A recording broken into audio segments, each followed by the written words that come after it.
कृषि कानूनों की वापसी पर राहुल गांधी ने कहा कि ये किसानों की, गरीबों की, मजदूरों की सफलता है, लेकिन बिना चर्चा के विधेयक पारित करना यह दिखाता है कि सरकार चर्चा से कृषि कानूनों को आखिर लाई क्यों। इस प्रश्न का उत्तर देने से सरकार डर रही है, घबरा रही है। मगर जिस प्रकार से ये कानून रद्द किए गए, बिना कोई डिस्कशन,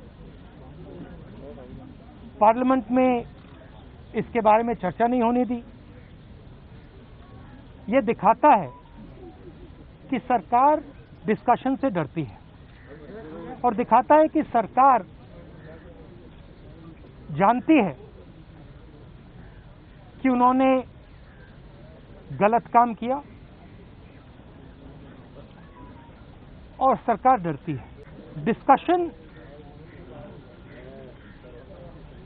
जो हमारे किसान भाई शहीद हुए उनके बारे में है, वो जो 700 किसान जिन्होंने अपनी जान दी उनके बारे में डिस्कशन होना था।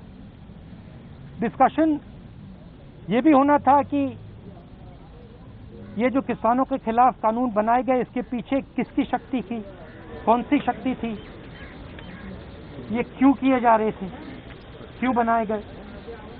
डिस्कशन एमएसपी पे भी होना था और जो किसानों की समस्या है उस पे होना था। लखीमपुर खेरी और इनके जो होम मिनिस्टर हैं उन पर डिस्कशन होना था, वो तो सरकार ने होने नहीं दिए।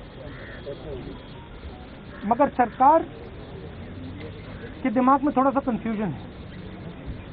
वो सोचती है कि जो गरीब लोग हैं, किसान लोग हैं, मजदूर लोग हैं, उनमें कोई शक्ति नहीं है, उनको दबाया जा सकता है।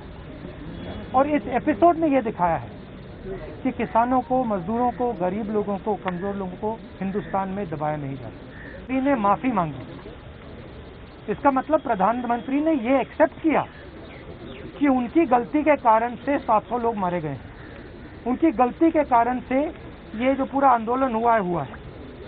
तो फिर अगर उन्होंने गलती एक्सेप्ट कर ली है तो फिर कॉम्पनसेशन देना तो पड़ेगा।